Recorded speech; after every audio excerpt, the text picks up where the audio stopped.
मध्य प्रदेश में होने वाले विधानसभा चुनाव में एक बार फिर से बीजेपी की सरकार बने, इसको लेकर शहर में लगातार कई दिग्गज नेता पत्रकार वार्ता ले रहे हैं। जहां बीते दिन हिमाचल प्रदेश के पूर्व मुख्यमंत्री की बीते दिन हुई प्रेस वार्ता के बाद शुक्रवार को केंद्रीय वित्त मंत्री निर्मला सीतारमण इंदौर पहुंची और इंडिया से रूबरू हुई। 17 तारीख को होने वाले मतदान को लेकर निर्मला सीतारमण ने बीजेपी सरकार फिर से बनने की बात कही और भाजपा की केंद्र और राज्य सरकार की जमकर तारीफ की और सरकार की योजनाओं का बखान भी किया। निर्मला सीतारमण ने कांग्रेस को आड़े हाथों लेते हुए वहीं महंगाई को कंट्रोल करने तथा बेरोजगारी दूर करने को लेकर भी पत्रकारों के सवालों के जवाब दिए। मध्य प्रदेश में बीजेपी की सरकार बनने को लेकर उन्होंने दावा किया। फर्स्ट 2 ट्रैक्स जून 2024 के अंदर रेडी हो जाएगा और उसके कारण एंटायर प्रोजेक्ट को 2026 तक होने के बावजूद भी उपयोग में आएगा। एटलीस्ट दोस फर्स्ट 2 ट्रैक्स का डिस्टेंस इवन फ्रॉम जून 2024 पूरा खत्म होने के बाद 31 किलोमीटर्स को 28 स्टेशंस के साथ इंदौर का मेट्रो पब्लिक सर्विस में आएगा, जिससे नागरिक को सुविधा होगा और जिस शहर क्लीनेस्ट माना जाता है, स्मार्टेस्ट माना जाता है, उसमें पब्लिक मेट्रो जैसे ट्रांसपोर्टेशन के कारण और पोल्यूशन कम होगा। It will be one of the most efficient public transport facility. 2028 के अंदर पीतमपुर और उज्जैन का भी वाया सावर कनेक्शन होने वाले हैं। इसीलिए एक कॉम्प्रिहेंसिव प्लान के तहत मेट्रो का जाल जा रहे हैं, ना कि ओनली वन सिटी मेट्रो। इसमें पूरे इंडस्ट्रियल इलाका और मध्य प्रदेश का कनेक्टिविटी का प्लान है। फिर मैं याद दिलाना चाह रही हूँ 19 फरवरी 2020 को एशिया में ही largest bio CNG plant Indore में प्रधानमंत्री जी ने इनॉग्रेट किया। फिर 14 सितंबर 23 को 2 आईटी पार्क का भी उद्घाटन हुआ।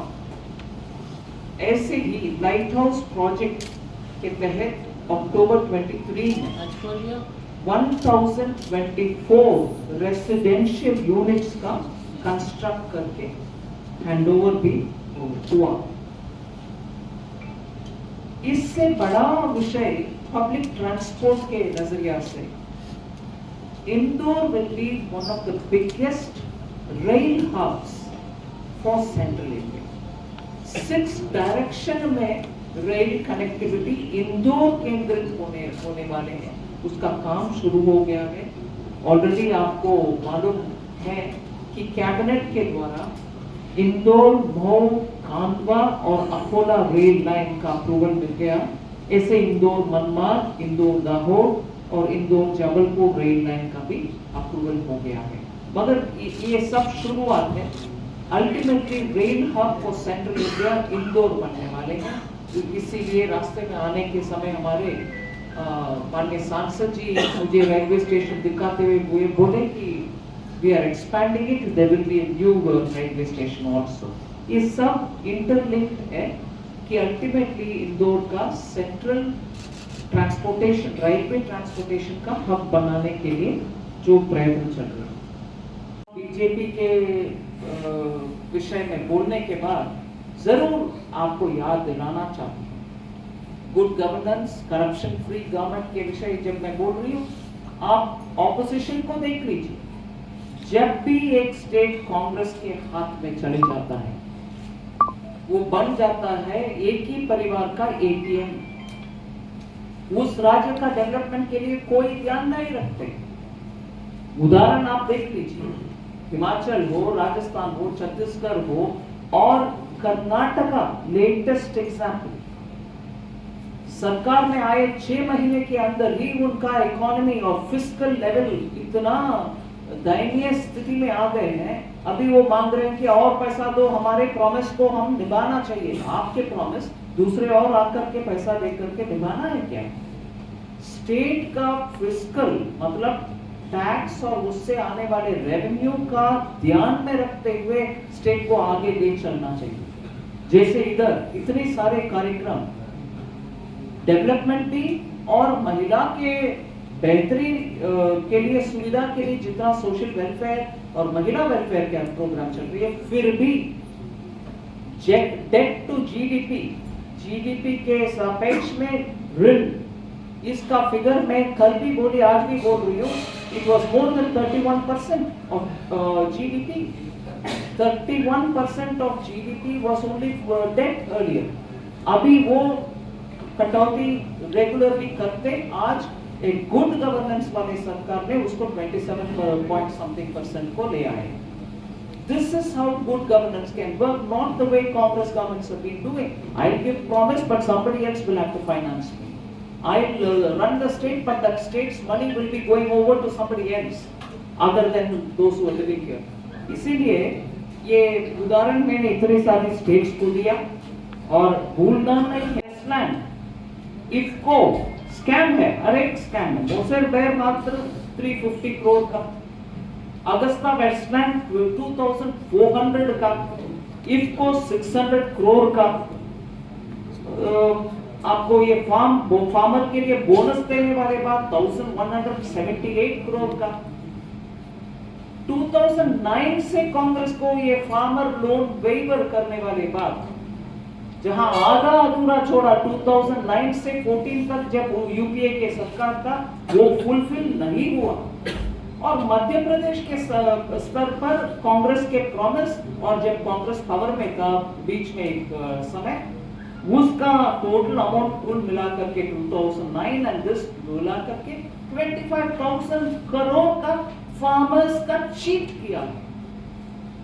फार्मर्स को गलत फहमी दे करके कंप्लीटली गुमराह करके छोड़ दिया। और उसका जवाब आज कोई देने वाले नहीं है। कांग्रेस में आप पूछ कर देख लीजिए, कोई देने वाले नहीं, इधर उधर की बात बोले। किसान को गुमराह करने में कांग्रेस से ज्यादा कोई नहीं हो सकता है। पॉवर्टी इरेडिकेशन के लेक्चर 1975 से हम सुन रहे हैं, पॉवर्टी मिटाने के कोई कदम इन्होंने उठाए नहीं। सो इससे ज्यादा ना कहते हुए कांग्रेस के ऊपर जनता के भरोसा हर बार एक सपना जो अधूरा रहता है वैसे ही है। कांग्रेस के प्रॉमिस के ऊपर भरोसा करना, वो सपना साकार नहीं होगा कभी। मगर बीजेपी के द्वारा आप देख रहे हैं, केंद्र सरकार भी, राज्य सरकार भी, मैं एक और बार पूरे केंद्र सरकार से मध्य प्रदेश के लिए कितना मिला, कौन सा टैक्स के द्वारा, कौन सा ग्रांट के द्वारा, कौन सा कुछ और स्कीम के द्वारा, इस विषय में ना चल रही हूँ। मगर इतना स्पष्ट एक विषय है। एक और छोटी सी बात मैंने आदमी पार्टी का, तब बीजेपी ने काफ़ी फ्री बीज को लेके सवाल उठाए थे कि रेवड़ियाँ बांट रहे हैं, मुफ्त की जनता को सब लुटा रहे हैं पैसा सरकार का। अब आपकी खुद की सरकार चुनाव से पहले महिलाओं के लिए योजना लेके आई और बहुत सारे सॉप्स लेके आई, पक्स लेके आई। तो मैम, एक तरफ जो केजरीवाल जब बांटते हैं तब बुरा होता है और आप करते हैं तो अच्छा होता है। नहीं, आप जो इन्फ्लुएंस दे रहे हैं, जो कंक्लूजन कर रहे हैं, वो गलत है। क्योंकि मध्य प्रदेश में लाडली बहना प्रथम महिला के लिए स्कीम नहीं है। 2007 से बीजेपी सरकार लाडली लक्ष्मी दिया, उसके बाद कन्यादान का दिया, उसके बाद संबल का दिया, अभी लाडली बहना भी दे रहे। इसीलिए महिला के ऊपर जो स्कीम्स बना करके उनका बेनिफिट मिलने के लिए कोशिश जो होती है, वो लगातार चलते आ रही है। वो एक।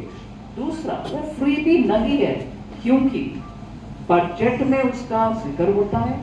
उसके लिए जितना भी पैसा चाहिए वो असेंबली में वोट करके पारित हो करके उसका पेमेंट होती है, ना कि वायदा दिया पैसा मेरे हाथ में नहीं है, मगर मैं कैसे भी सरकार से पैसा निकाल करके उसको खर्च करूं, असेंबली में उसके ऊपर चर्चा, बजट कुछ होता नहीं। वो वैसे चलाने के खिलाफ है बीजेपी, मगर हम चलाते हैं बजट में प्रावधान करके उसका पैसा ओपनली और डीबीटी के के द्वारा अकाउंट में जाता है। प्रियंका गांधी बोल रियाज खान की रिपोर्ट।